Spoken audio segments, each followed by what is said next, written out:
I'm just kidding. That is my company. Probably the way I tackle it is I increase the height of the guardrail and tie it back periodically to some of that. We're gonna go ahead and get started. We've got several people online.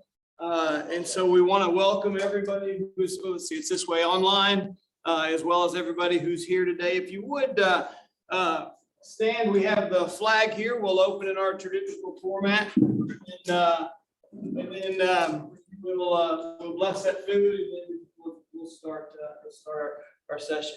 Let's pledge. I pledge allegiance To the flag of the United States of America and to the republic for which it stands, one nation, under God, indivisible, with liberty and justice for all. If you guys would, let's bless this food. God, we thank you for this day and for this opportunity and for our health and our ability to continue to help others. Thank you for calling us, and please send those to us that we can help. Protect us, bless this food, strengthen our bodies, keep our families safe. In Jesus' name I pray, amen. And Stephanie's asked that we eat while she lectures. I don't want you itching to get out, you know?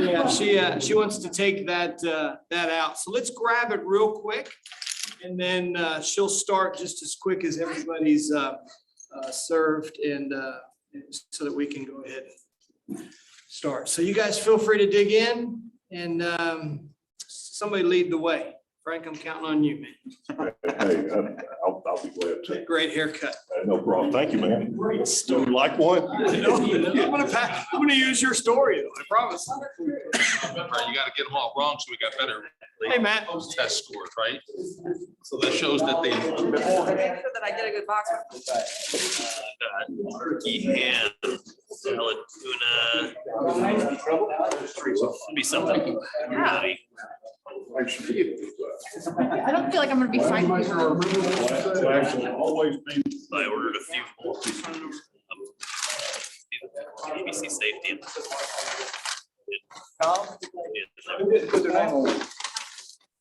Scoop. Enjoy. We're gonna do your job. Your name? And I actually sent one to Put his name. compare the proof to the proof. That was, they had the name. Things are what I thought. I at least it's Just that, I thought it was. anonymous. See, it was kind of Found this young man.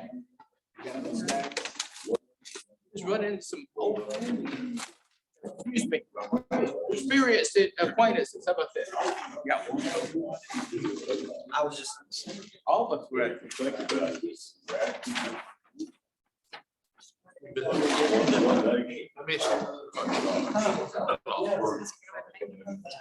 Football still, huh? Let's do that. State's having a hard time doing it. Give everybody a little warning.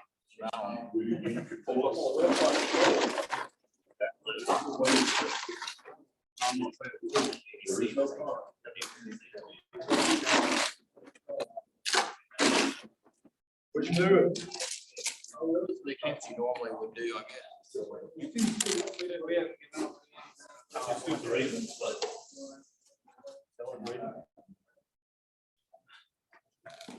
Thank you, Scott. Hey, now. I am. I've been an OTI instructor since they've had an OTI, and now today I'm a. They've hired you then to.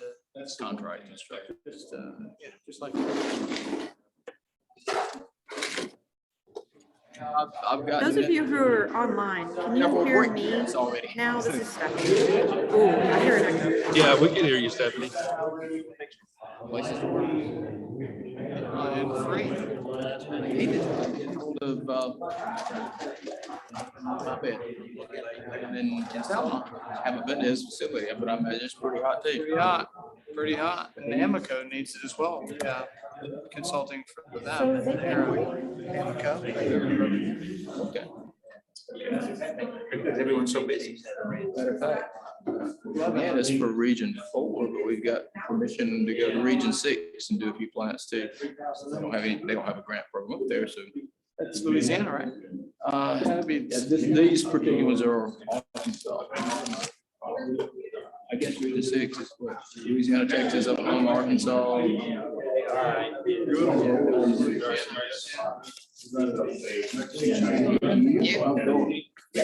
just did that. So like right now, I'm making it.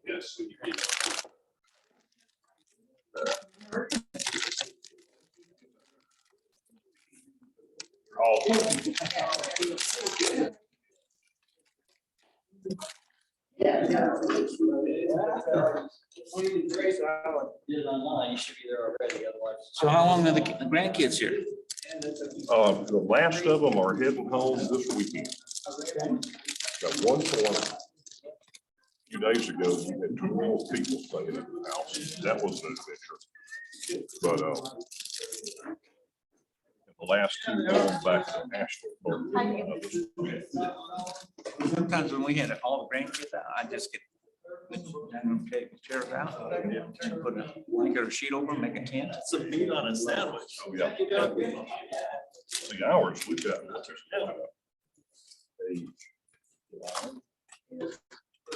Could be one thing from just graduating.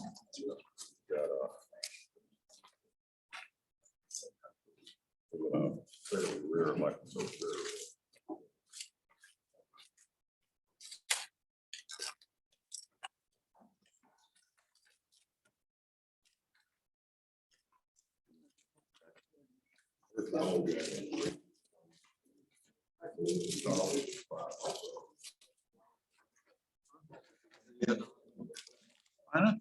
Some of them live in Asheville, North Carolina, and then, You want to, I can.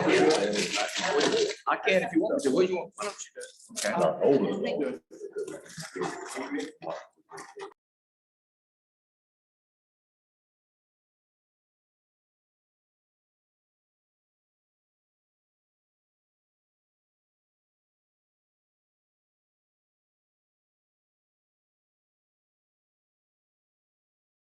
Lynch, her background is, I'm getting feedback here. Stephanie is an industrial hygienist that works for a local company, and we are both happy to be here representing Safe State. Information is going to be presented today, as I'm hearing myself as an echo. I feel like I'm at Wyatt Stadium or something. What do we need to do to fix that? My speaker's off. I'm unmuted just to talk. No, my mic can't, if I mute my mic. Now, can you hear us up on the screen? Can you hear us in Zoom? It's better. Yeah, that's better. Can they hear her though? This is using, this is using the room microphone. It's a pretty good line. All right, today, I'm just gonna Stephanie and let her tell you what she's going to be speaking on. I'll try to fill in any gaps there might be. But with that, we're glad to be here and glad to be representing the state.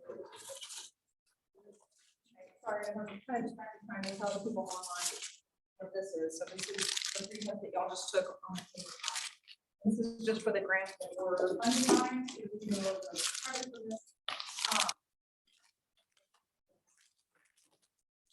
I'm Stephanie Lynch. I'm trainer for the both for the OSHA Training Institute and also for these two grants. So one is for heat stuff training, luckily it's turned out to be a real hot button issue this year.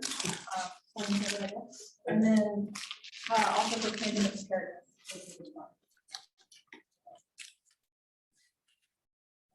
So then online, you will fill out the free test. You can do it.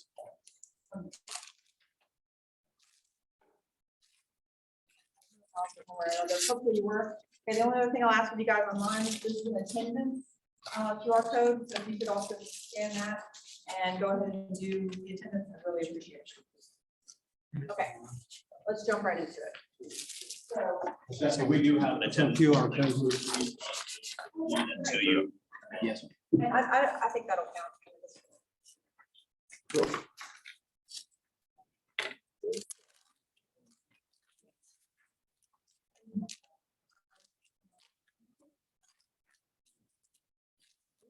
All right. So we're gonna be doing some training on heat stress.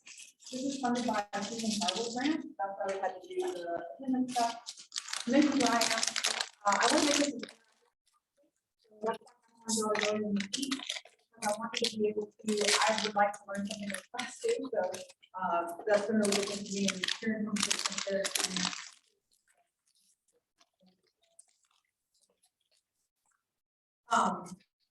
So in the full disclosure, I did not take a single picture in this PowerPoint. But we want to make sure we take credit because you should already have access to the PowerPoint. That should have come from Don. Don also sent a PowerPoint. I really don't think I'm exaggerating. I think it's so he sent you extra information. Don't worry, I'm not going to go through 100. And anyone who knows Don, I think we have a couple more for Don. Also, in the interest of legalese, I do not speak for OSHA or on behalf of OSHA. This training was simply funded by a grant from them. Okay, Randall says whoever's told you to the room mic, there's a loud. I don't even know where the room mic is. In the middle of the room up above. Okay, yeah, I don't know. So I think that And could be. that's going to be Randall. I apologize. That's going to be my fault. Could be.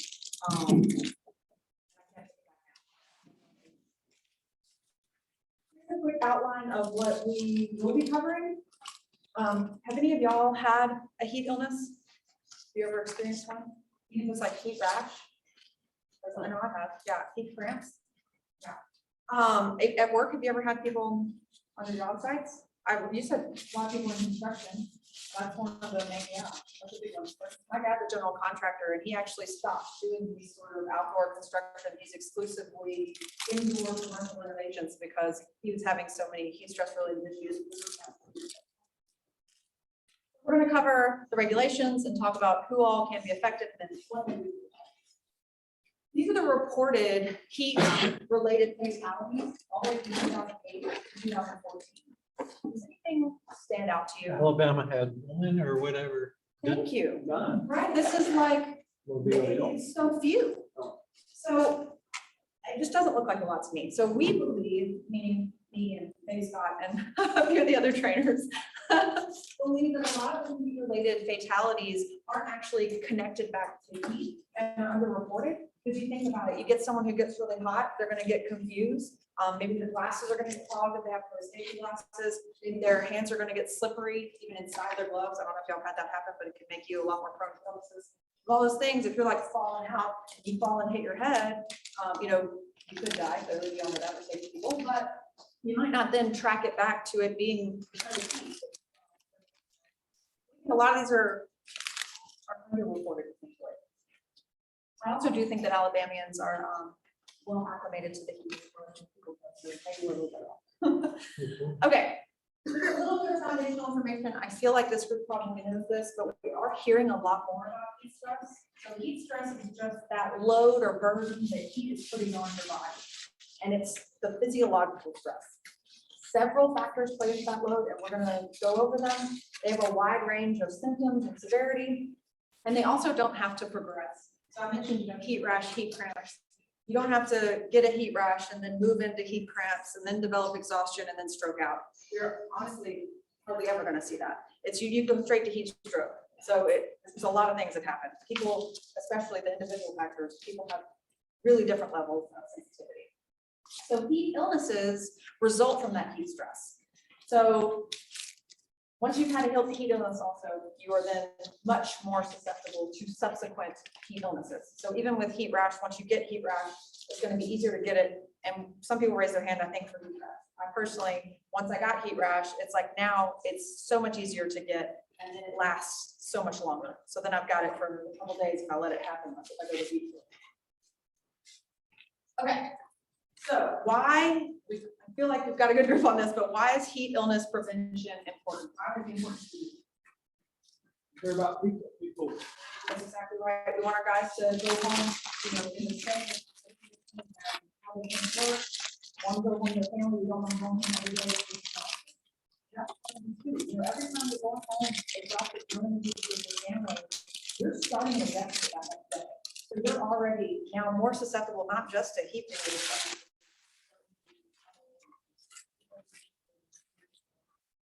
so we want a efficient workplace, and then if that's not a good enough reason for any of y'all, I think this is the final thing. So these, we mentioned a bunch of reasons to care. These are some other reasons, and I found something very strong. So 11 labor workers are either seriously injured or die from a heat-related illness every day. And the 3-year average of work-related deaths caused by heat stress has doubled since the 90s. Oh, that's very startling. I mentioned it's likely underreported. And then also whether, you know, I don't want to get into anything, but for whatever the reason, it is getting hotter. The world's getting hotter. So therefore, you have to- This is my number one reason. And just in my mind, and heat illness is one of these things where, because of some of the symptoms, you might experience confusion or you know, just feel dizzy, have a headache. We kind of need to watch out for each other in these situations. When you're going out, you've got guys, you need to train on some of those symptoms. I've had where a guy's going into you know, I guess he was inching towards heat exhaustion, and I had to convince him that it was, you know, I needed to take a break. So I need him to come, you know, I need to take a break. And so you kind of have to play a little bit of, okay, well, what's the best thing to do to get this guy get out of the heat? Okay, we're gonna see if this works. I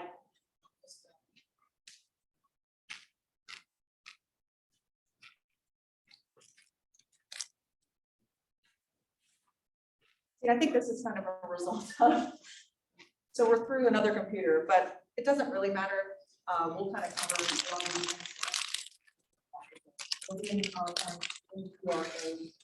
Yeah, just one thing, Stephanie, if you go to USA State's YouTube page, there are several of these little 2 to 3 minute presentations out there on different topics. Look at OSHA's guidance on training. You look at this little 2 to 3 minute video in a morning startup meeting or whatever, you will hit all of the points that OSHA is asking you to hit. It's very well done. I think they've got people that can take this format. If you write a script, and they can go in and we'll add the graphics and it will do all of it in the presentation program itself. So if you've got something with, and you need some training on it, to Safe State, they have the technology that they can put together for you. This is called My Simple Show, is the program behind it. OSHA has standards for general industry, well aware about it. And it's going to require employers to stay on the. This is focused on the need for PPE and all the requirements go around that. But this would still be how OSHA could challenge an employer if they claimed not to know about a hazard. You know, they don't understand about heat. Although hopefully well, some states have their own plan, but it will be at least as restrictive as OSHA. This is what I would say, if you didn't have enough good reasons to care about heat, you kind of have to, because we're actually regulating. So employers must provide their employees workplace free recognized hazards. And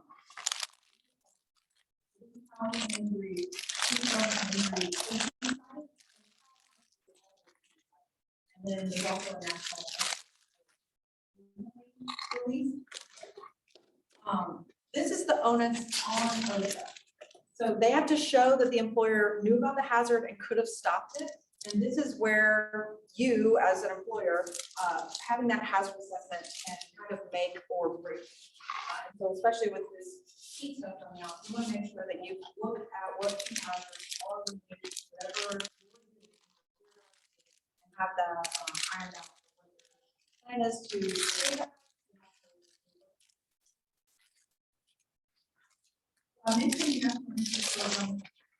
Since April of this year, placed an emphasis on heat-related illness, and it applies to all industry. They did target those that are considered at risk, and so there's a list. I'm sure y'all have seen it at this point, but there's a list. It's quite exhaustive. Anyone know if your industry is on there? Some state plans, state OSHA plans were already covering heat. And as a matter of fact, heat stress was the #2 cited violation in for Cal OSHA. So something we're already seeing. This is just talking about which industries produce heat in their processes. It's clearly communities that are going to have those high temperatures or have a radiant heat source, whether that's the sun or something else in their process, a foundry, ceramics. There's just really a process. Food pantries, refrigerators, or laundry.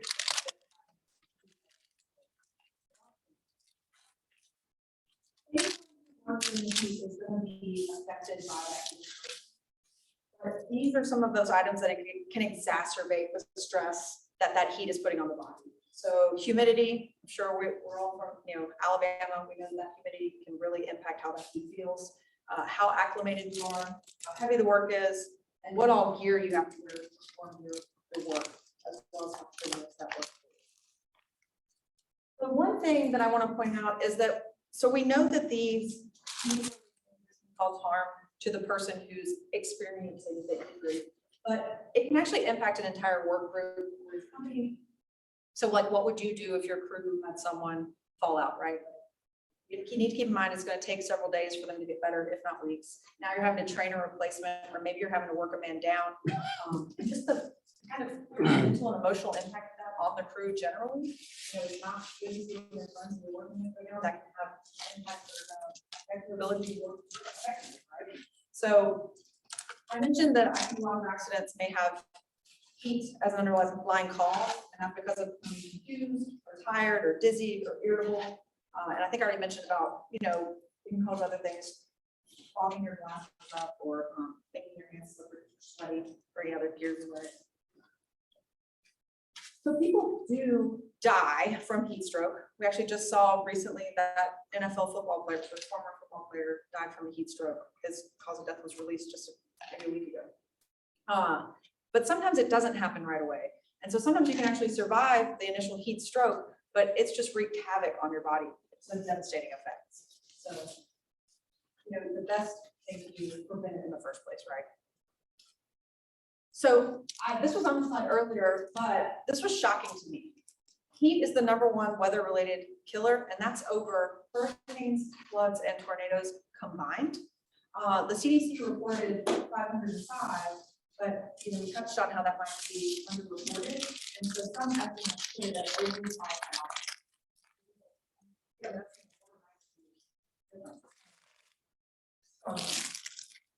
Okay, so we have a quick case study. I hate to just but I want to know what everyone thinks. So you're working on inspecting and unclogging an 8-inch irrigation piping in 108-degree weather over a 40-acre farm. At about 2 in the afternoon, your coworker crouches down to unclog pipes and he almost falls over. You ask him if he's okay, and he aggressively says, "Yeah." You go over to him and see that his face is red, but he's not even sweating. "Hey, sit down for a second." He says no, and he's fine. No, I can't stop working. He says. He tries to move along to the next section of the pipe, but he almost falls again. What are you going to do? Take a break with him. Yeah, take a break with him. Is this a heat emergency? Absolutely. How do you know? He's not sweating. Not sweating is a really, really big sign. And So you're going to call for help, right? And maybe then- affecting his mental status. He may be giving you those answers because he's disoriented. They sound, he sounds irritated. He could be disoriented, but falling over. Another thing that I thought about when I read this was he's out on this 40-acre farm. Did he have a plan in place to know, is it better for him to call emergency services? Is it better for them to try to get to emergency services? Do you know exactly where you are? Like well enough to tell emergency services exactly how to get there? These are all things that you need to plan for before you're ever in that situation, right? Especially with like 2-man teams. Okay. Hey, one kind of interesting thing, I grew up in Las Vegas, so very different climate, so super duper hot. But it's so dry that sometimes you don't really even see yourself sweating, where here you step outside and immediately you're in the shower. And I was a pipe layer out there. I was in really hot conditions, but sometimes it evaporates so quickly off your skin that you don't see the sweat on somebody. So depending on where you are, pay really close attention, because you can hydrate out there in a heartbeat because it's so so dry, it just wicks it all off.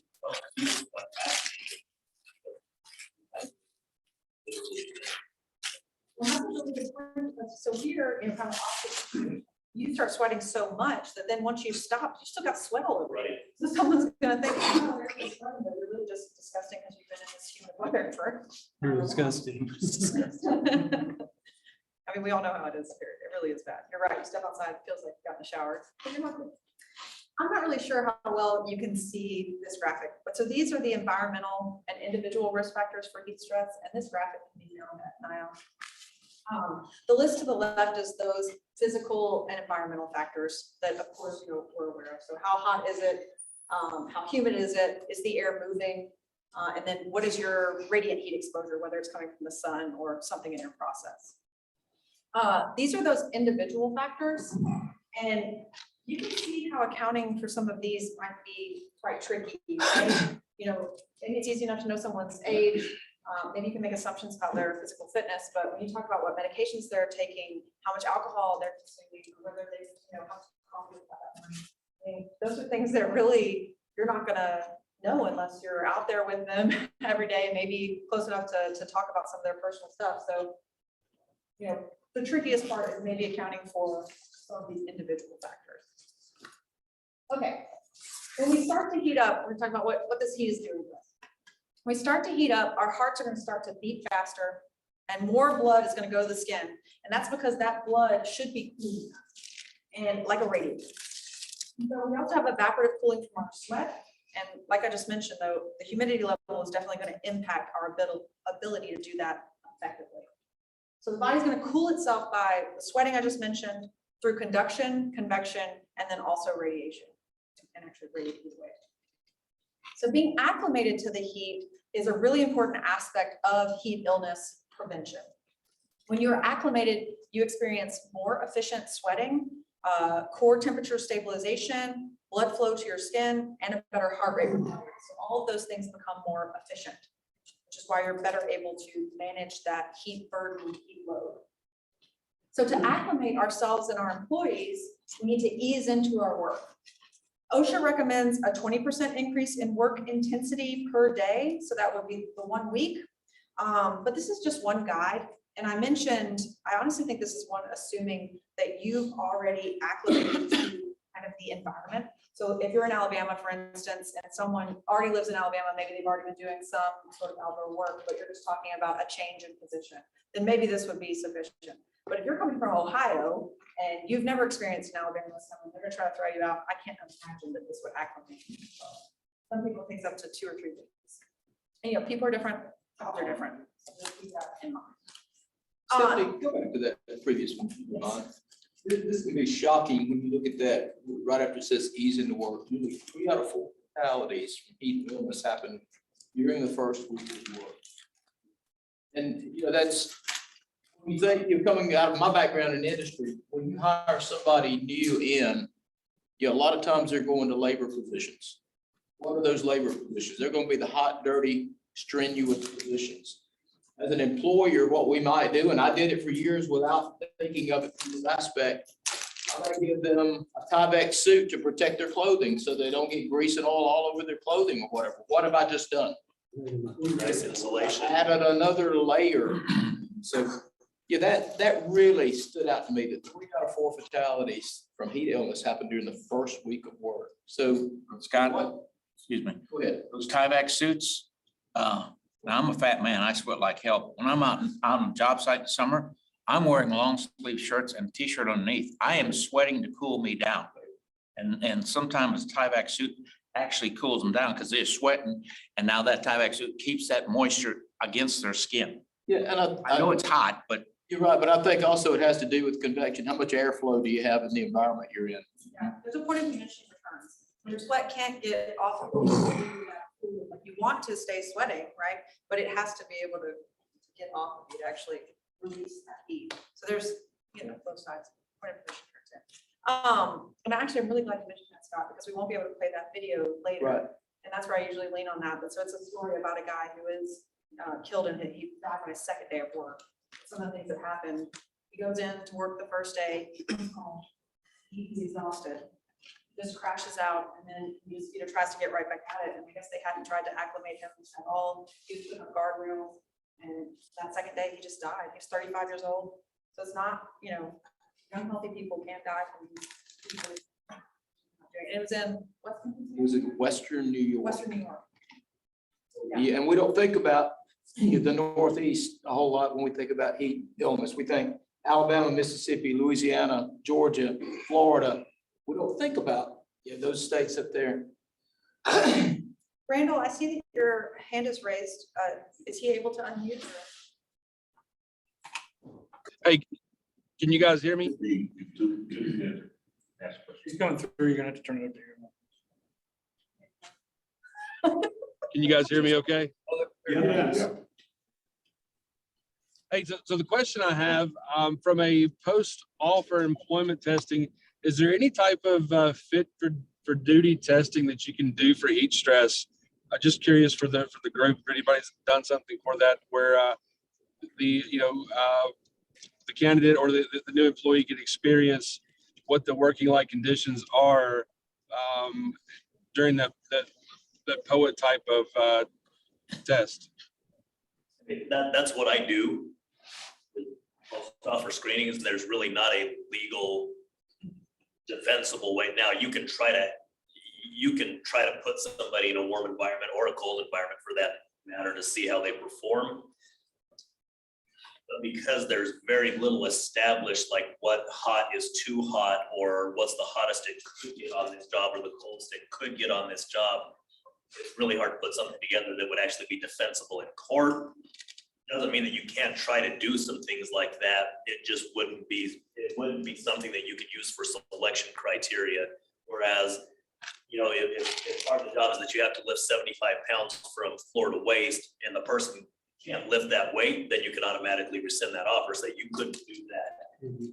But the actual, like, putting somebody in a hot environment and their performance goes down, you couldn't rescind your offer.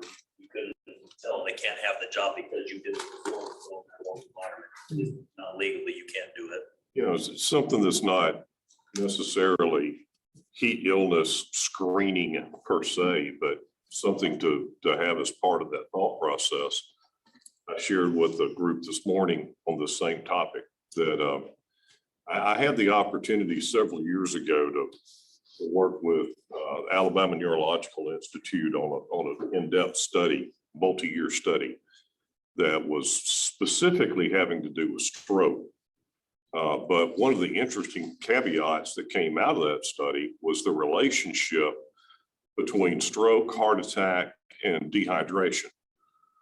That even mild dehydration, if someone is predisposed to cardiac problems, if someone is predisposed to stroke, that even mild dehydration can be a triggering event for that. And there's a lot of interesting science behind it. I could preach on this for a while, but I won't. But so as far as this goes, it may not be heat illness screening per se, but if you have an employee that has a significant cardiac history, or an employee that has a significant history of some type of, other circulatory issue that could be predispose them to stroke, and you put them in a hot environment where they're going to dehydrate, you have definitely increased the odds that that's going to be a problem. What I worry about is like someone who's been there for 20 years and their situation has changed, and I don't know, like I would hope I'm having good with my employees that I'm getting regular feedback about, how the personal life really, because some of this stuff is pretty personal, like what's going on, how are you doing? Because I don't know where the line is crossed. But that's what I worry about, because I'm looking for still. That's a good thought, because get into that whole interplay between personal medical history. So if I work for a company for 15 years and I'm on the weekend, I have a heart attack or something like that, I'm under no obligation to tell my employer, and my employer cannot ask me. And even if they ask me, they can't do anything. They can't change my employment status because I have that personal medical thing. They can say, hey, we think it'd be a great idea to put you in this less stressful position or something like that. But you're right, it gets into some very murky legal stuff where you hope that your relationship with that person is good enough that they would come to you and say, hey, we might need to talk about doing this or doing that. So. Yeah, switching on a duty somehow, and that, you know, that's all about the relationship. It can be hard to maintain once you get to a certain size. Yeah, there's a lot of questions. So could you do, like, I know it's delicate, I'm not an HR person, thank the Lord. But could you not do some pre-screening with questionnaire to help? You know, it's just, what has struck me is these that have a predisposed condition that could affect them working outside. And yet they may come from construction background, but do we just take on a risk? And so is there a way to pre-screen that and use that as your criteria for accepting, making the offer or not making the offer? And there's tons of pre-screening that exists. You can pre-screen, but if it comes down to, like, unless it's a physical ability, you can't use that as job selection criteria. You can in some places, you can use it for job placement criteria. So you could say, I'm gonna hire you, but I'm not gonna put you doing that job. But you can't necessarily use that information to just say, I'm not gonna hire you because of these factors. Wow. Yeah, I don't know, and then I mean, there's things that could, I'm trying to think, 'cause, like, I know I just saw a thing about like corrections officers and what they were required to do when they were hired in the state of Alabama. And it was like, you have to run 1.5 miles in less than 15 minutes. And like, I don't know the level to which that could then, you know, like thin the herd, Sure. especially for things like, because then are you just putting them through something that they're just gonna drop, you know, like, are you doing it in They Alabama? volunteered to do of the day? Yeah, so I don't know. I know there's a lot of screening that you can do, right? And but for me, I find people want to do work that they're capable of doing initially, like that's generally pretty good, right? My bigger issue is when someone's been there so long, they don't recognize their own limitations. Right, that's it. And then new guys, I see new guys come on a job and they're like, I'm going gung ho, like, I gotta keep up with these other guys. They're like, I'm 25, I'm like, I know I can, you know, I can lay more pipe than Jimmy over here, he's 50. No, you can't. You can't lay more pipe than Jimmy. Jimmy's doing it. Like, it's knowing those limitations. So it's those new ones. I kind of worry more about my guys who've been there more than 15 years, who just get kind of almost like complacency about your own. Sort of, oh no, of course I can do this. I've been doing it. Right. That's my experience. Okay. Oh, On being acclimatized, I've noticed people like us that are in the air, maybe we're at a computer and then we go out and we come back in. It kills me on the weekend if I've got stuff to do around the house, like, because I am in the office more than I'm in the field, like the guys that are in the field every day. I've got a superintendent right now that he's in the office a lot, working on some, you know, pre-plan and stuff like that. He's like, I just can't do it like I used to. I was like, it's because you're not used to it. And so this, another thing is like when you're at home, I find that safety guys are like the worst, like myself included. Like I'll be at home and I'm gardening. What am I drinking while I'm gardening? I'm drinking a beer. And like, I would never do that at work. But it's impacting my hydration level. It's impacting my ability to handle that heat load. And I think like, oh, I'm not doing that much. But you know, if I didn't, I had plenty of times where I'm like, wait a second, I'm real thirsty. Like, oh, I need to, you know, I need to get back inside. So I feel you on that, especially when I'm working I worked at Steel. And same thing, I'm in my office, you know, I'm in all my FO stuff, and I'm in my office at my computer for hours. And then they're like, okay, go out and, you know, interact with the guys on the floor. Yeah. And so then I'm like, why am I dying now? Well, because I haven't really been acclimating myself. And that was when I was living in Seattle. So their weather isn't like here. So then I'm not getting that exposure daily of at least some heat. And then I'm going into the foundry and getting a lot of heat in a short amount of time. I worked at a foundry too, and I would notice the older guys would start eating healthy about April. The young guys would be just slamming burgers every day, but the old guys have been doing it for 30 years. Yeah. They knew it's time to start eating healthy. Yeah. I would watch them do this. They'd try to coach them with these young guys, and that's the ones that would have problems. Yeah, they just, I would say, you know, when I turned, you know, something in my late 20s where I went, wait a second, I don't know anything. And that's when you know you've actually matured to some point, right? Okay, if you're in a totally new environment, like I mentioned, it's going to take a lot longer to acclimate. So this was just you're gonna gradually increase your exposure, you're gonna ease into that work. And then another thing that OSHA likes to recommend is scheduling the harder parts of your job for the times of the day where it's not as hot. So early morning, after the evening, when the sun's not beaming down on you. I'm sure there's a way to work this around a foundry schedule. I did not find one while I was working in a foundry, but the foundry that I worked at, unfortunately, was very focused on production. So, that kind of sometimes messes with safety stuff.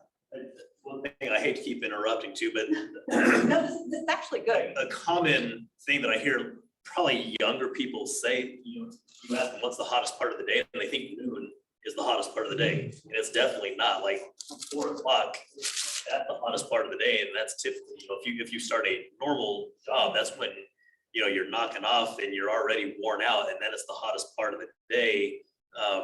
So that's just something, and we talked a little bit about this morning, like, don't assume that people on the job site understand that or know that. Like, you point those things out, like, I think it was you that brought up, you start at 4 in the morning so you could knock off by noon. Yeah, we started at 5 and knocked off by 1 because we knew 3 and 4 o'clock was coming, and you didn't want to be out there when it was 116. Yeah, we've had a lot more like road construction because of the World Games. And my husband's a deputy, but they've been doing a lot more of that road construction in the middle of the night even. Yeah. And I think that's great. First off, it's not inconveniencing me. I'm trying to go to work or do all my stuff, right? So it's really got a lot of benefits, but I'm sure it messes with them as far as their schedule. Oh, did I cover? I don't know where I was. Yeah, okay, that's another good point. You also need to consider if you've gone away for more than a week, it really might take, don't think you can come back to day 1, and just jump right back in. Take a few days, reacclimate. So another thing is, we've talked about the importance of hydration, but so it's really more than I think most people think. You're about every 15 minutes going to want to drink an entire glass of water.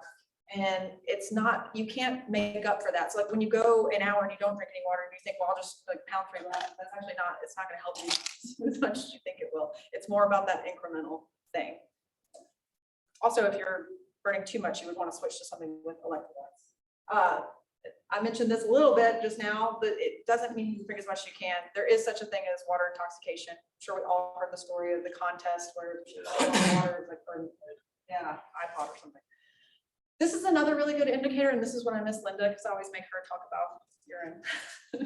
But this is another thing that is pretty easy to do. You can put a chart up in the bathroom and like guys can kind of see. There's ones that list practical steps, like it'll be like, if your pee is this color, then you need to go have a drink. If it's this color, like, whoa, you should maybe take a break, like stuff like that. And you can just print those offline and put them up in the urinals. I assume guys probably would be think a lot of them. So yeah, this is the one with where it's telling you. This is actually one that I used for years in manufacturing, and like she said, just post it on your urinals, post it on your stall doors, wherever. It's just a quick check, real time. Here's where I am. Oh, here's what I need to do. If you start getting down in that bottom one, you may, if it persists, you need to see a doctor. You may be getting into some other issues unless you're taking a medication that would. There are some, that was it, B12 will make your pee like super bright yellow or something. So some things you take can affect us. So breaks kind of get a bad like rep in industry, but when it comes to the heat, they're providing a lot of benefit. Ultimately getting you more and better work out of your employees, really. If you make it easy and convenient for employees to hydrate, rest, and get shade, preferably with some cool moving air. I mean, some jobs I've found it's really better if you just have a set time, like be at every this amount of time, take a break for this long. And it's just better to have that schedule and make it easy for the guys to do it. And when they know that you care about them, they tend to care more about the company, and you really are going to get better work out. I forgot something on that. So I actually have to fight with my guys because they would rather take less breaks and more lunch. That is honestly something I have to fight with my people about. Yeah, and it's a shame because you're not It's getting not my the same superintendents, benefit. it's the employees. The Yeah. employees would rather take a longer lunch. Yeah, and you're not getting the same benefit. I know that. It's a safety, everything about safety is like, little fights. You got to pick your battles, unfortunately. But so excessive exposure to hot environment can bring about all these and others. There's some that I don't think are on here. But this is just to show the illnesses visually. I mentioned it's not really a progression, but just know that this is less severe, more severe. We're not gonna watch this, sorry. Who's ready? That was the video of the young man up in New York. It's a really moving video and I really like to show it and like stop because, you know, you can call out these different things, but I don't want to worry with no sound. That one will be of no value. We talked about people having heat cramps. I don't know about y'all, but mine are never when I'm actually performing a physical activity. It's always after I stop.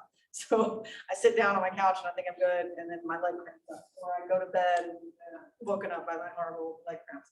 So, and then of course, once you get one, you're just more likely to get them. So I see this fainting, falling out.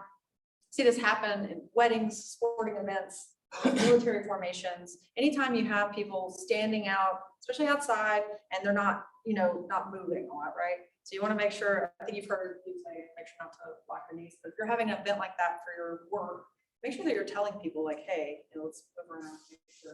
Have y'all ever had anyone fall out? It's also very dangerous. Then what you're worried about is like, where are they going to hit on the way down? It's not the feigning itself that's the scariest part. It's if they're going to really hurt themselves as they go down. They can't plan it, right? We already talked about heat rash. Some people call it prickly heat. Comes on quite suddenly, takes quite a while to go away. Heat exhaustion, moving into the more serious types of heat illness, you're going to have sweat excessively and you're going to be losing too much fluid and or salt. You're still going to sweat, but you're going to experience a lot of these symptoms. You might feel sick to your stomach. I've seen that as a really big sign, kind of like one of the first things you might experience is like you're getting like, I don't want to eat. And like what you were talking about, nutrition is so important. So actually what you might need is something healthy, you know, like a nice glass of water and a salad, something with lots of cool nutrients. You'll be confused, irritable. And the telltale sign for this one is that pale, clammy skin. That's when you're going to want to start worrying about someone suffering from heat exhaustion. This is going to help you tell the difference between heat exhaustion and heat stroke. And the biggest thing is, so I just said that, you know, pale, moist skin. For the heat stroke, you're going to have very dry skin. You're going to stop sweating and you'll start getting red. And this is when once your body has stopped sweating, it's stopping trying to cool itself. You're going to start getting real hot real fast. Just one point, I can't remember where it was, but years ago, I had an employee who was born without sweat glands. Mhm. And yeah, this is one of those personal condition things that we can't go and ask. But yeah, just be aware that that is actually a thing, that somebody can be born without the ability to sweat. And he told me, I've never known what it was like to sweat. Just realize that is a potential. Can happen. Yeah, I'm sure there's other things too. There's medications you can take that might impact your ability to sweat. I know there are medications that can interfere with your ability to just handle heat burden. So be aware of that. We're actually going to go through a little quiz to talk about the specific situations and what you can do. So you got your heat cramps. That's because you've lost that salt. They can happen. I always get mine on my legs. They can happen in your torso. They can happen in your arms.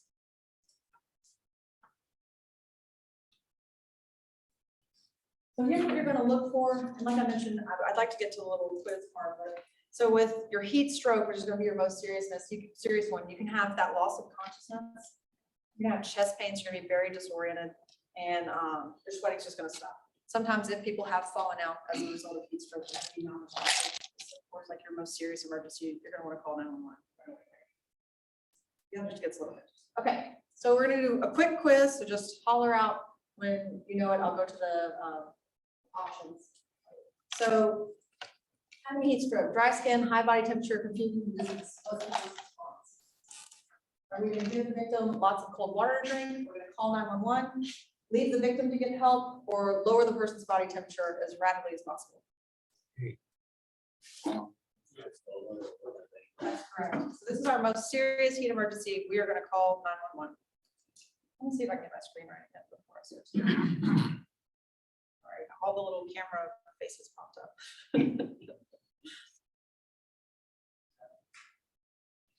Contractors need to be careful about calling 911.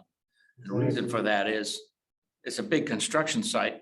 Unless someone goes to them, they won't know where in the hell to go. They'll be right around for 20 minutes, 30 minutes trying to find you. And that's what I was kind of mentioning about that, the case study that had the guy out on the farm. That's the same thing for your site. Like when I used to work at a steel mill, if you don't, they don't know what the milk shop, come to the milk shop, 1A, like, they don't know what that is. You need to tell them once they come in the gate exactly where they need to go. And you should have had that ironed out as your emergency response plan well in advance, right? But you're absolutely right, you can have stuff. Okay, heat syncope. So they're lightheaded, they might lose consciousness, fainting, and then they'll kind of, usually they'll just like kind of pop right back away. But what's the response? We're gonna have the coworkers sit or lie down in a cool place when they first have symptoms. We're gonna tell your coworker to suck it up and keep working, or call 911, or we're gonna offer the coworker an Hey,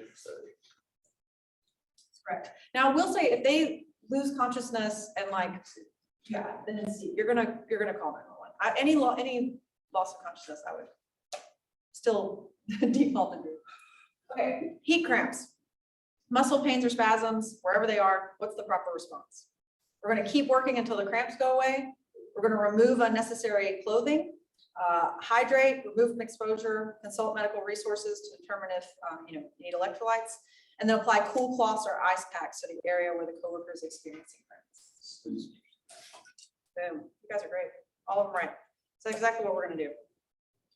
Okay, so just to touch on the ones that are the most serious. So with heat exhaustion, you're gonna have not had enough water or salt, and it's gonna cause that body to not be able to handle that heat load. You're gonna have the heavy sweating, the cool, moist skin, body temperature. I've actually kind of heard both, that you can actually have a totally normal to subnormal body temperature, but it can go as high as that 104. You're gonna get a weak pulse and low blood pressure. They're likely to be very confused, tired. They're gonna be very thirsty, and you can actually see them sometimes start to like pant.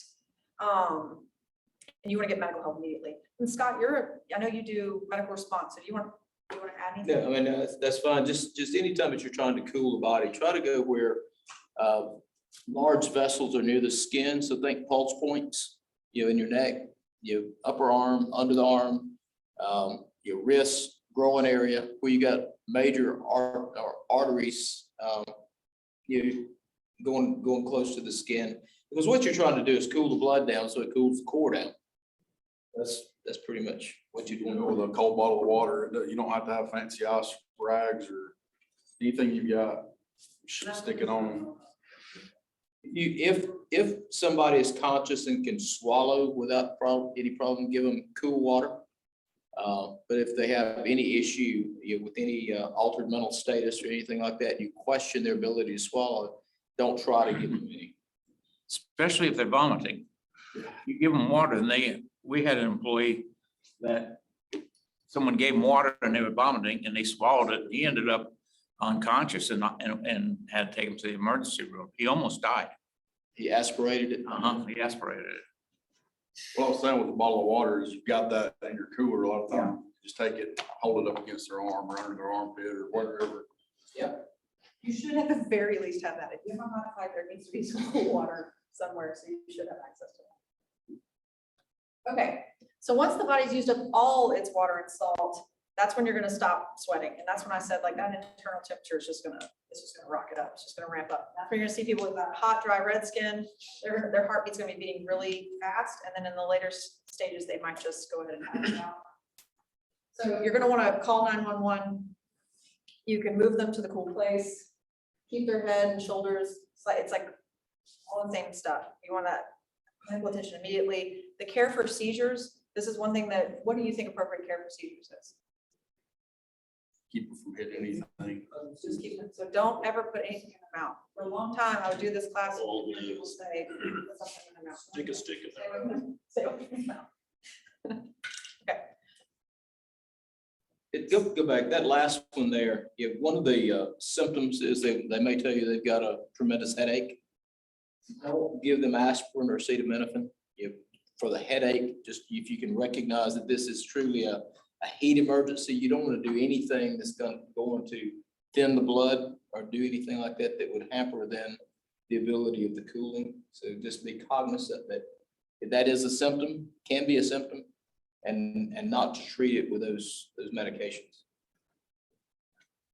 this is just to highlight the effects of that fluid loss, like as you become dehydrated, and the importance of staying hydrated. So 2% fluid loss, you're going to see some impaired performance. That might not be as easy to identify in someone else, but you can identify with yourself sometimes. And then at 4%, you're going to have lower capacity for, muscular work. At 6% is when you start to experience exhaustion. At 8% is when you start having hallucinations. And that's where they say that people, if you're like wandering in the desert and you haven't gotten, and you see the oasis, that's because you've become so dehydrated, you're just. And then at 10%, you have heat stroke and total circulatory. Okay. So remember, and I don't even know if I mentioned this on the time we talked about the OSHA NEP, but just for the record, because I didn't mention it, OSHA's thing for key priority days is over 80 degrees Fahrenheit with 40% humidity. So really humidity really matters here. So be aware of when you're getting over 80. This slide says 90, but I would say 80 because of that national emphasis and because we know we do have that humidity factor. Okay, make sure that you and any new people or people who have been away a while are giving themselves time to acclimate. Take note of any gear that you have to wear for your job and make sure you understand that gear's impact on heat stress. Once you're thirsty, you've actually technically waited too long. So set times to go drink water based on the work environment. It really is easier if you just go ahead and set it, every this amount of time we drink this amount of water. You should do that maybe with your breaks too. Another big thing is to be able to recognize these signs in both yourself and others, and then know the appropriate response. And in this whole situation with everything having to do with heat-related illnesses, an ounce of prevention is worth a pound of cure. So, because once you've had one, you just become more susceptible. So it really is a lot easier to prevent it in the first place. Very quick note here on electrolytes. They kind of work like antifreeze works in a car. So without electrolytes, our bodies can just get super hot super quickly. So you may need some sort of Squincher, Gatorade. You also want to be wary though, don't have it where you only have Gatorade at a site. That's all they're using to hydrate, because most of the time they don't need it like that. And you can really just be making it harder for them to work efficiently because they're going to. You gotta be careful, but the old Gatorade is bad. The new stuff, Gatorade Zero and all that's good, because the old stuff has so much sodium and so much sugar that it's bad for your heart or if you're diabetic. Well, it's interesting because it was developed for the Florida Gators like football team, and they actually even had what they were using on the field was like diluted up to 75%. And what they sold us in the stores was more of the concentrated version, and we're not doing anything like what those football players were doing. So. Well, I don't know where I read this, but I've always heard Gatorade was made to be quick. Like, it's not made to be used like all day. It's made for like bursts of energy. But I typically use Squincher for all the sugar in it. The military uses something called Drip Drop, I think it's what it's called. And I've used it before and it's good too. So there are other options out there. If you ever go to these trade shows, you'll see 5 different booths doing all sorts of hydration stuff. We were in a class before last, I can't remember who we were now, but Don Ellswick, who is the director of Safe State now, was talking about some evidence-based studies that have come back saying that if you just drink water, you're probably as well or better off than even if you start supplementing these things. So, having used Squincher in industry in the past and knowing how it was received and depended upon by the employees, I don't know if it's more now, if you were to try to swap it or not have it, it'd be more of a morale issue than really a health and recovery issue. Because we always looked at, if you got bottles of water, you got the little packets people can mix, so you don't have all the housekeeping issues, the sanitation issues of making these big drums of it. They can mix it themselves and have little Squincher pops in the freezer. But just as she said, don't have people depending on those all the time. I love something with flavor in it. If I got a choice of Squincher or water, my go-to is going to be the Squincher. But if you're going to use it, I've heard recommendations of 3 waters to 1 Squincher or 4 water to 1 Squincher. But really, if it comes back down to it, some of the evidence may show that the Squincher may not be necessary. But for most people, it's probably not. It just, there are, like I said, it's a good treat. It is a nice treat. I wouldn't want to just drink straight water all the time. And There's some stuff out that's called All Sport we found a couple of years ago. It's got more vitamins in it, and it's got a better taste, and it costs about probably twice what this Quitcher does, but it was a favorite. It's been a favorite, but no matter what you've taken as far as electrolytes, and then think you're gonna start giving it to them after they've already got too hot. Key to it is educate in the morning. Here we go. Here's our plan for the day. Yeah, any day when it's gonna be hot, do that, just, that quick 5 minute, hey, let's do this quick refresher on what the heat is. And if you have any of these simple, set breaks, if you really, what's that saying? If you fail to plan, then you plan to fail. It's really highly applicable here, like. It's too late when you get over it. I'll get him in the shade and you give him water, That's not doing anything good back then. It is important just to be able to. Back in the high school days, which was years ago, they gave you organized water and you had 2 salt tablets, 2 salt tablets and a glass of water, and you didn't get any water during practice. They gave you cramps. There were people dying of heat, a lot of athletes, but that made you tough. I moved down here in July from Pennsylvania in July, and football started August 1st, and I went out running to get my body in shape. Of course, that was when you're young and foolish. But when practice started, I didn't even sweat. I mean, I was so used to it, but I got my body ready for it. But there were a lot of guys that passed out. We had to have ambulance come and all that. I mean, I was in. Didn't get water. Guys doing really unsafe practices. I remember our wrestling team wearing trash bags, running around the track. Spitting in a cup all day to get their weight down. I did that. Oh, you turned out. Mine was a little bit, make weight. That would salt tablet then Make sure that when you do the quick on the helmet. And make sure you are drinking water, make sure you have a cool place, cool shady place. That's those salt tablets And constantly. make sure you I hope I don't have to tell you guys, not like your guys suntan, but it is a little bit surprising off, and I see it. We've got, you can always tell the young guy who's just started on doing like landscaping or road. Roll his sleeves up. Yeah, rolling his sleeves up. You see the other guy's got long sleeves, a hat that covers it all. So you can't always kind of tell the difference. So these are the same this is true from OSHA. The water, rest, shade, limit your time in the heat. Okay, I feel like we did pretty good on talking about, we want to have a plan, right? So there's some tools out there that you can use to help you better formulate a plan. And they kind of go from, like least expensive and least sort of specific all the way down to more expensive and very individual high-tech stuff. So this is the heat index. This is what your local meteorologist is talking about when they say what it feels like, right? So we're hopefully all familiar with that. OSHA has a great app for this. You can download this app totally free. And it's not going to tell you maybe your exact position, what the heat index is, but it's going to be somewhere close. And then they're going to let you, there's a button on there that'll be like precautions, and you can click and it'll give you some helpful tips for what you could do based on that being the temperature or what you need to start planning for in case it goes high. And just to follow up on what was said earlier, today, the only danger time is 4 p.m. Yeah. It's later than you think.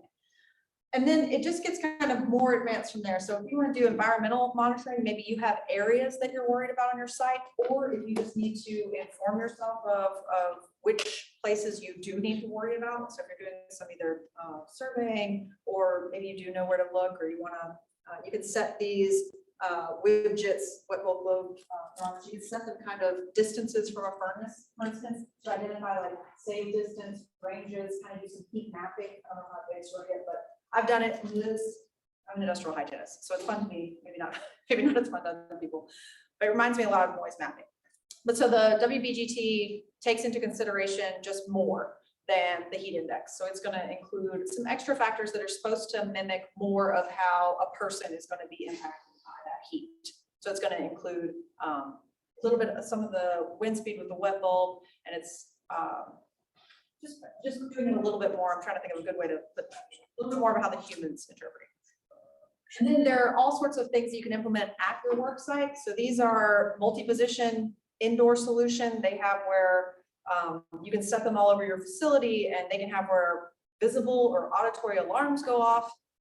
They can notify the supervisor, they can send out text message to the whole crew. If it gets too hot, you get to set all the thresholds. And the technology out there is incredible. These are portable and stationary units for both indoor and outdoor use. So you'll see one of these actually at Auburn. I just mentioned football teams, your practice field and your stadium. They have stations like this that are out there to figure out the conditions for the guys, right? They're doing their practice stuff over the summers. They don't want to have those guys getting, they want to be very well acclimated, of course, but they don't want them getting overexposed. They have, all the money in the world. They also have the individual monitors that will show. Okay, so you're going to want to, if you're using any of that stuff, you're not going to have to actually write it down. Most of it will just come over via communication from a cable to your computer. And just make a plan on, hey, this is what our guys are doing. Then you're going to figure out how hard are they working, what PPE are they using. This is the decision logic from OSHA, just by the way. And then you're going to be able to know the work rest schedule that you're supposed to implement. According to OSHA. So if that work rest table is not going to be able to be followed, then there are other physiological monitoring technologies. So variety is kind of key. Maybe you have everyone download the OSHA app so they're able to know a little bit of general stuff. Maybe you have a set of individual monitors that you're able to deploy when you have certain situations or certain things. Maybe you have a furnace, you know that that's a problem, so you set up one of these stations specifically for the furnace, all the things that you said. But so for the personal monitors, these are actually pretty cool, and they're based on an algorithm that's going to replicate what your body's core temperature is. So it's not just like a heart rate monitor, it's like more than that. So it's called the Slate Safety BioTrack system. I had the benefit of seeing these, and they'll actually be at the Alabama Governors Conference. They're supposed to give you your core temperature, real-time heart rate, and exertion. And they've got incredible communication. Supposedly you could be, monitoring a site on the other side of the world or whatever, from these hubs that then are going to let you track each person's individual data. And it can get very, you can have like GPS, it can have all these things. And so some people will kind of like freaked out. You can turn those things off too. So it's going to have Those do have a feature too, like a fall sensor. So if you've got like a lone worker and they fall, it will send an alert. It's got an SOS alert, so you can tap it and ask for help. There's a lot of features to that, particularly with the newest version of it. I know Safe State has 15 now, I think it is. And of course, Safe State is available to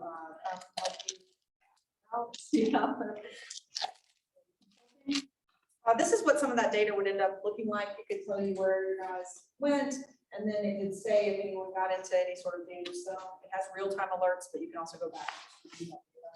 I do not work for, I don't get any sort of, so I'm not trying to give you a thing, but stuff like this, I'm sure there are other companies that have wearables.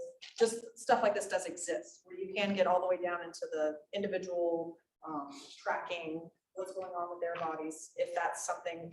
If their heart rate goes up, a baseline set point, it will alert back to the supervisor via their iPhone or whatever. And so like if you have a site you're worried about, maybe some just monitors up is more we need. But if your guys are going out to different places and you don't have a way of ensuring those sites are safe from a heat perspective, maybe that's when you implement the use of the individual monitors. Okay, so who do you think is responsible for heat safety at any given facility? Everyone. Yay, everyone. So the employer is going to ensure that all employees understand and adhere to any safety policies, but heat safety policies, procedures, any of that plan you have.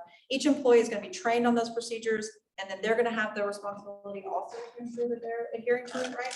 Except if doing so might expose an employee to a greater hazard. And then employees are going to have a responsibility also. And this is another place for that good relationship with your employee pays off. You want them to come to you if they have concerns, right? So they can be addressed before they proceed. These are just those main, things very general, because it's going to be very site specific for whatever you need to do for controlling heat stress. Just so on the slide, you're gonna make sure that you've trained everybody, your supervisors and your workers. Make sure that you've gotten their feedback. Don't just go release a plan and tell them, hey, this is the plan now, this is what you're doing. Go talk to them and get their feedback before you develop this plan. They really do know their job, and you're gonna be able to tell you if something's not working out or if you think it needs to be. Make sure you're monitoring the weather and workplace conditions. If you're doing that heat hazard assessment, once the temperatures go over 70, pay attention to the one with over 80, 40 degrees humidity, supposedly, which will be doubling its inspections. I really don't know the practical impact of that. I've only had an OSHA person come to a site once, and that was because we had a big one. They have tremendously increased inspections in Alabama and nationwide. Well, now any assessment, so even if they come for a fatality, they will assess your heat program. So like it's part of any inspection that they do now. If they're phoning facts, they're asking questions about your HIP. Yes, so we're just all gonna be very prepared. You're gonna implement any prevention strategies that you can, and you're gonna make sure that you have a plan for any of the emergencies that could happen. Okay. Any questions? Okay, I do have a favor. If everyone could now do the post test. Any of you guys online, there's the QR code. And then there's also an evaluation. If you enjoyed the training, then my name is Stephanie. If you did not enjoy the training, then my name is Scott. If you have your pre-test hard copy that we completed a while ago that you haven't given to me, let me have it now, please. And everybody else do theirs online, I guess, that I didn't already get. Good job, Stephanie.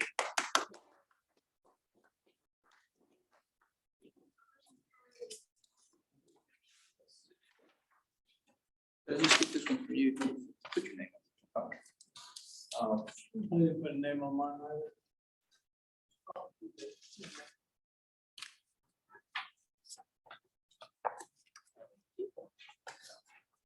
And who would like a hard copy of the post test versus doing the QR code?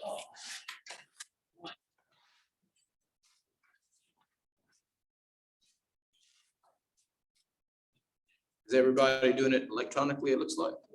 Let me move so you're not taking my picture. How about that?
And so this next one I put up is the evaluation form.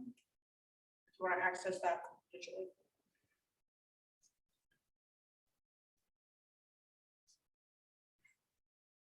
While y'all are doing that too, I'm gonna give Tom and Matt a commercial here. They've heard me say this before because I've been saying it probably 30 years.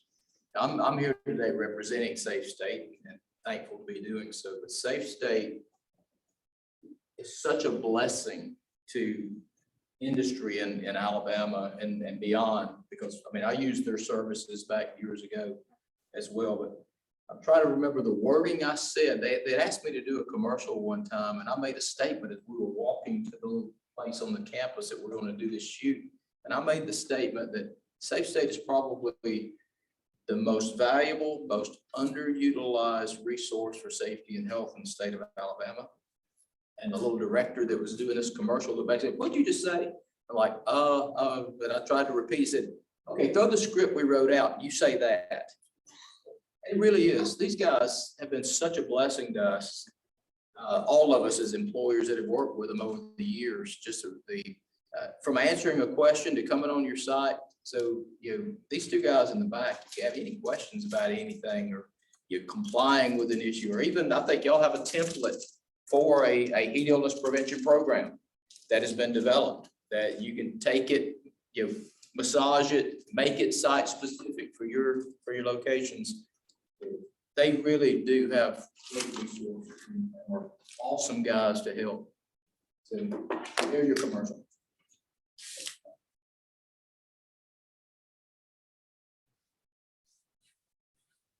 Guess I should have went back. and talked about this.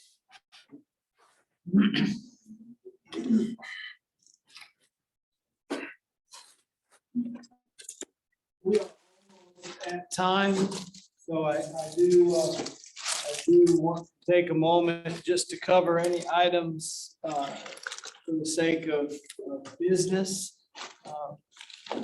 need to be covered. Vincent, I'm not aware of any existing old business.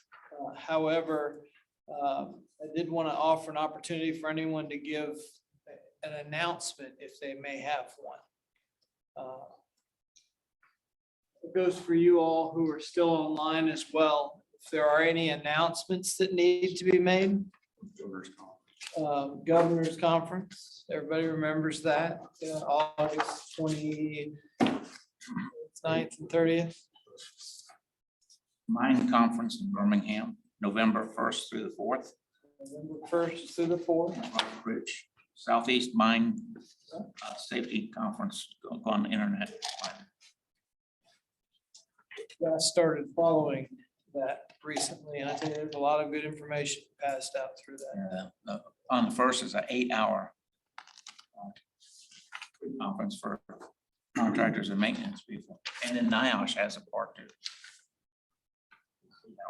Any, you got something else? I just said, did anybody not sign in on this training roster?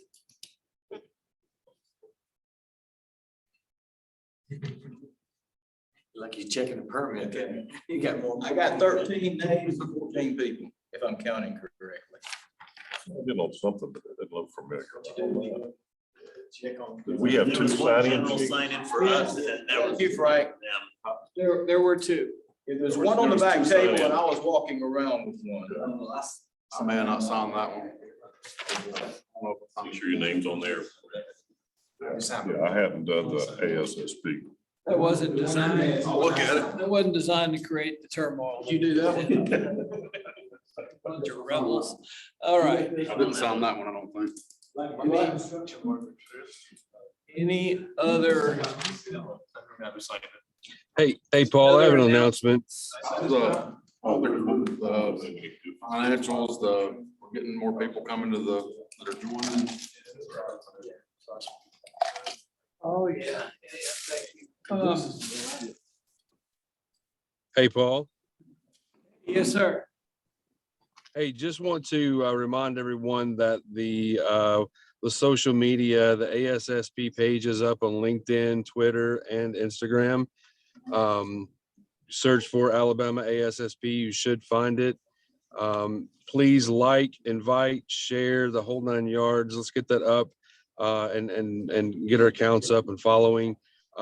Information from these type of events and anything that you guys have at your own facilities. If you'll tag ALASSP as a hashtag, we'll get it to and get it shared back out to the groups. All right. Thank you, Randall. For those of you who may not know, Randall is our social media director. We're thankful for him and for that commitment. And Andrew, you asked right I before. was asking about the health of the group. You know, I know we used to talk about financials, you know, how recruiting efforts are going to get more people in. And We have a local new members. In the newsletter, there's a new member section that shows that we don't receive financials as we used to. Kind of in automatic mode, since we're not taking up so much. It's being managed in the background for membership fees. And when we do put together programs, there are some monies that brought in and companies donate. So it hasn't been stressed, but there are reports that are generated. So I can make sure that you have access to that on our. good. I website. thought to know it's good. I don't really know the number. Yeah, actually, you know, we're doing fine. It's not like we were rolling over with money, but we're doing fine. And when Alan's here, she can give us a financial report. Actually, I'll let that be the trigger for her to give us an updated financial report, because we would receive that normally on a monthly basis, so. But all is well there for sure. Yep. We were able to approve some swag for our new WISE group, and Jonathan is getting that swag in for new members to that organization, to that.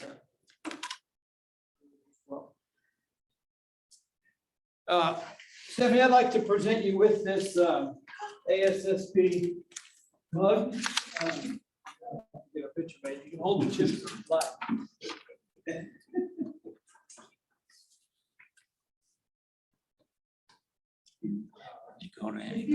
And again, just, so can I borrow that, actually, I'm gonna use you for that. Give me a number between, how many folks are on there? 13, did we say? We had 16 in here today. 16 in here today, so Justin, give me a number between 1 and 16. 11. Will you count down that list and give me number 11? Sure, of those that are here, Of right? those who are here. I'm not gonna believe it if it's him though. Looks like Frank Wampel. Frank, you get a plug for your trailer hitch that says zero harm today, or a water jug? We just talked about hydration, man. Come on. All right. All right. Tom, give me a number between 1 and 16, not 11. 7. One last time. Looks like Paul won. Paul Thurber. Oh, I have one of these. Thank you, Scott. Another number, Who has a trailer? 13. 13. How about a Zoom? No Zoom. No, Zoom, okay. So we'll skip down to Chris Wilson. How about that? There's always wanted one of those. Behind these little trailer hitch lights, I have something to put in the receiver. Paul Thurber, longtime friend and cohort, sent out a message several years ago about having the little ball extension on your receiver hitch, and we leave it on there. And then we go around and we bust our shin in it. And his thing was, we're safety guys. We recognize the hazard. Why don't we leave the hazard and accept the hazard? I'm like, because we're dumb, but anyway, so I got this little thing and sent out to all of my locations that if you will send me a photo of where you removed your ball hitch and you make a commitment that you will keep it removed when not in use, then I will send you one of these. And I sent out, I don't know, 100 or so of them, just with a little safety message on it. And it was well received. So that's where that came from, and I had a couple left over. I did over 100 of them as well in Tuscaloosa for our guys. Any other, mine was, how I learned that was, I whacked my shin a half a dozen times. But one day as my wife came around the truck and then I met her eyes and I knew she stopped and I knew what had happened. I thought, I got to take that. Wasn't bad enough that happened to me, but it was.